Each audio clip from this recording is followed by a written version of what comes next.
My name is Jessica Frohlich, although I prefer the pseudonym Schliesel when dealing with art. I am 21 years old and I'm a visual art student at the University of Johannesburg currently. I entered the Thami Mnyele art competition last year. I didn't really think I'd get anywhere with it, to be honest, but my lecturer, in his true lecturer fashion, told me I should just try it. It's better than not doing it at all. And I won this 3-month residency. It was like a huge surprise. But yeah, so from about the beginning of August to the end of October, I'm here at N Street, finishing off my residency, which is quite exciting. When I was little, I spent quite a long time with my grandmother, and she used to, well, she still does, do art classes for adults.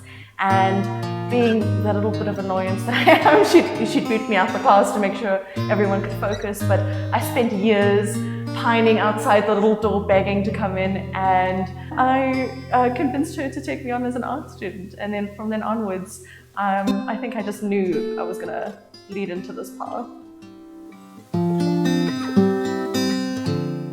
That would also have to go back to my family. My great-grandmother, when I was quite young, used to tell me stories, like weird and wacky stories about her when she was young. I mean, it was things like she'd bought a donkey and things that I couldn't believe actually existed. And it was like the kind of stuff you read in children's books. And I always loved her retelling it and how influenced she was by other people she'd read. And I also grew up reading a whole bunch of books like the Faraway Tree was a big influence for me when I was quite young. So I think I just always wanted to be a storyteller. I'm just not particularly good at writing.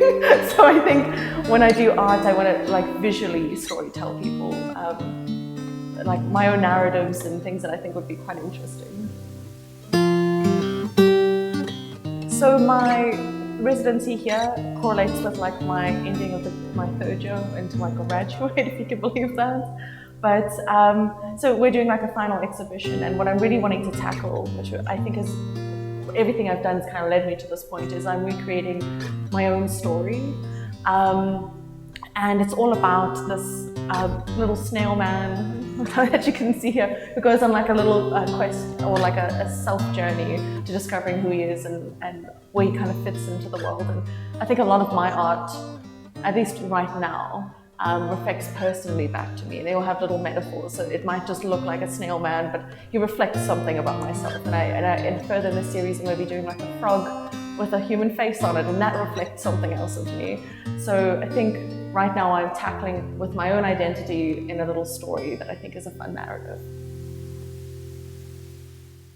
100%, yeah. And I think I've always been influenced by illustrators, and I'll never be able to completely separate myself, but I also don't believe in like traditional artists being only traditional artists. I think we're in such a time that like everything merges itself together that there's no way I could have read this many books and gotten to this point without like almost being heavily influenced by them, yeah. So I mean, like I was saying is, I hope I'm getting his name right, but Mnyele is a illustrator, he did the Girl from the Other Side, which is a comic I really enjoy, and I can't tell you how many times I go back to like his work and go, that texturing that he's rendered and stuff like that. So I think I'll always be influenced by illustrators. So I'm also majoring in sculpture, besides also doing drawing full time. So I honestly don't have enough willpower to stick to one thing. I'll start a drawing and I'll start in charcoal to sketch it out, and then all of a sudden I'm in acrylic paint, which isn't really drawing, but it is, but don't worry about it. So I do work with a lot of more traditional things. So I'll play with pastel, ink and charcoal, and then I'll try and reconfigure it into something a little bit more interesting. Like I know I've done marbling paper with spray paint as part of a drawing, and then for this I did bitumen and wood filler, which worked really nice to create a nice gradient. So I'm pretty much open to everything. And in terms of sculpture, at least right now, I'm working on making smaller miniatures of all of my little creatures, and that I'm using pasteline, which is like a oil-based clay. which is really nice for molding and shaping things. And then you can always go back and do an actual silicone mold, which I love. I love playing with ATM chemicals. They're so much fun.